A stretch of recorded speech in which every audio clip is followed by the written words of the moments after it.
Terima kasih masih bersama Ibu Ida. Bu Ida, ini Ciptaker ini kan dibikin salah satunya manfaatnya itu akan membuka lapangan kerja yang lebih luas bagi buruh nih. Ini ada jaminan Bu ya bahwa setelah ini disahkan lapangan kerjanya akan lebih terbuka lebih lebar Bu. Ya, saya kira iklim berusahanya harus dibuka dengan baik. Salah satu yang menjadi penghalang atau tidak kondusifnya iklim berusaha di Indonesia itu karena rumitnya perizinan dan kemudahan berusaha, karena ada dominasi model perizinan berbasis perizinan, kemudian ada tumpang tindih dan obesitas regulasi, kemudian usaha UMKM itu juga menjadi sumber rekrutmen tenaga kerja. Itu kurang berkembang dengan baik. Jadi dengan harapan semua hambatan sumbatan itu bisa kita atasi, maka harapan kita bisa menjawab kebutuhan lapangan kerja yang sangat kita butuhkan hari-hari ini, terutama karena adanya pandemi COVID-19 ini. Sudah ada dialog dengan para pengusaha bahwa nanti setelah ini ruang untuk pembukaan lapangan kerja itu akan lebih lebar, Bu? Ya, tentu difasilitasi oleh Pak Menko Perekonomian, ada Kepala BKPM, itu mereka yang ada di garda terdepannya. Dari sisi ketenagakerjaan kami perlu menyiapkan tenaga kerja yang kompetitif, bagaimana mereka produktif, itu yang menjadi ranahnya Kementerian Ketenagakerjaan. Ini tantangannya Bu, karena kalau kita lihat sebelum pandemi kan angka pengangguran kita sekitar 3,7 juta Bu ya. Nah setelah COVID ini kan naiknya, saya mungkin data dari Ibu bisa sampai 10 juta enggak? Nah kalau angkanya naik sebegini besar, bagaimana kemampuan perusahaan untuk menyerap begitu banyak tenaga kerja Bu? Iya, angka pengangguran kita sebenarnya dari 2019 ke 2020 itu turun. Kalau 2019 itu pengangguran kita 7,50 juta. Jadi Februari 2020 pengangguran kita 6,8 juta, turun sebenarnya. Tapi begitu ada COVID yang sudah kita bisa kita tekan pengangguran kita menjadi tambahnya sangat signifikan. Sekarang berapa banyak Bu angka pengangguran kita? Ada di Kementerian Ketenagakerjaan, ini yang terlapor di Kementerian Ketenagakerjaan itu ada 3,1 juta. Jadi ada 3,1 juta ditambah dengan 6,8 itu sekitar 7 tambah 3, 9, 10 juta.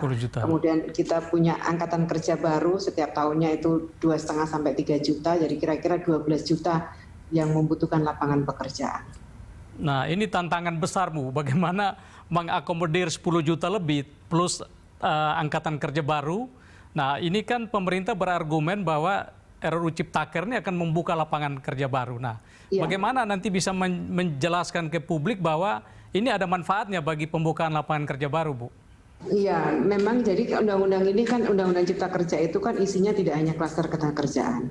Kalau klaster ketenagakerjaan itu adalah memastikan iklim usaha, memastikan perlindungan kepada tenaga kerja. Tapi undang-undang ini kan juga mengatur bagaimana perizinan itu lebih simpel, lebih mudah, kemudian tumpang tindih aturan yang selama ini dikeluhkan, kemudian beberapa hal lain yang menciptakan iklim usaha yang kondusif. Jadi ini sebenarnya tujuan dari Undang-Undang Cipta Kerja. Memang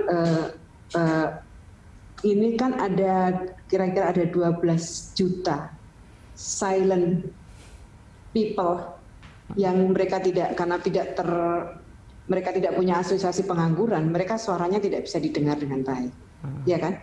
Sementara yang sekarang existing bekerja itu mereka punya asosiasi, dia bisa menyampaikan pikirannya. Ya, jadi yang harus kita pikirkan tentu saja yang silent people, yang menganggur ini, yang tidak punya asosiasi ini yang harus kita siapkan agar mereka bisa mendapatkan kesempatan kerja, peluang kerja. Tapi ingat, undang-undang ini juga kalau kita ingin iklim usaha yang kondusif, maka perlindungan terhadap para pekerja ini juga harus bisa dipastikan. Jangan salah bahwa dengan menciptakan perlindungan kerja itu nggak ada efeknya terhadap kondusivitas iklim berusaha. Jadi dengan perlindungan yang baik, produktivitasnya meningkat, maka itulah iklim usaha bisa tercipta dengan baik.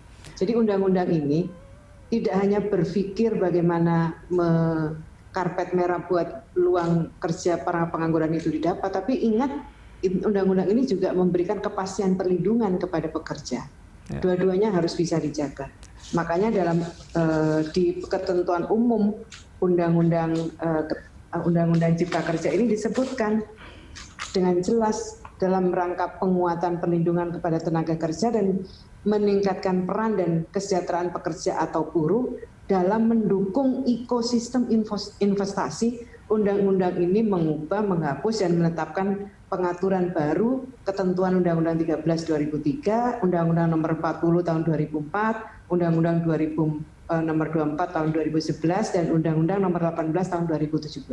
Jadi jelas sekali bahwa dengan perlindungan yang baik akan meningkatkan peran dan kesejahteraan buruh dan pada akhirnya mendukung ekosistem investasi. Gitu Pak Thaddeus. Bu, ini hampir 1 tahun Ibu jadi menteri. Tentu Ibu sudah berinteraksi dengan pelaku usaha ya, dalam dan luar negeri.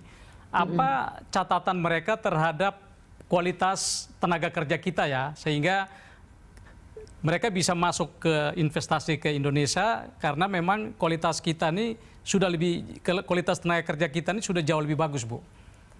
Ya memang kita punya tantangan. Tantangan kita ini angkatan kerja kita ini 56% dengan tingkat pendidikan SMP ke bawah.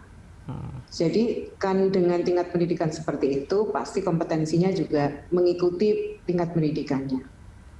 Pada akhirnya juga berpengaruh terhadap produktivitas. Nah, mau tidak mau investasi padat karya ini sangat dibutuhkan. Ini tanggung jawab kita mengundang investasi masuk baik dalam maupun luar negeri. Satu sisi kita juga punya tantangan menyiapkan tenaga kerja kita. Makanya pemerintah, Pak Jokowi, Pak Presiden, 2 periode pertama beliau ini konsentrasi pada SDM, kita akan dapat bonus demografi. Ini kalau nggak kita siapkan benar-benar tidak bisa menjadi bonus, maka akan menjadi madorot ya kalau bahasa agama, akan menjadi beban bagi pembangunan kita.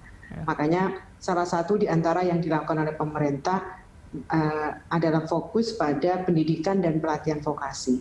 Ini jawaban atas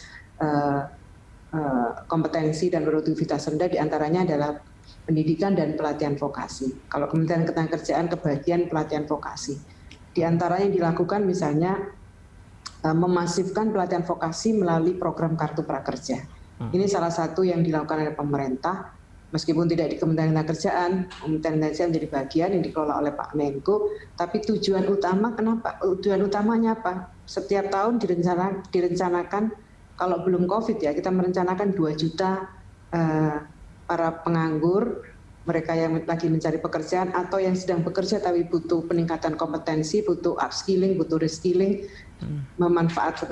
bisa memanfaatkan program Kartu Prakerja ini. 2 juta per tahun, 5 tahun bisa menyelesaikan 10 juta. Itu harapannya. Jadi dengan demikian iklim usaha kita bangun biar kondusif, tapi kesiapan SDM-nya juga kita lakukan dengan baik. Bu Ida, terima kasih banyak atas kesempatannya. Pemirsa, demikian spesial interview. Sampai jumpa.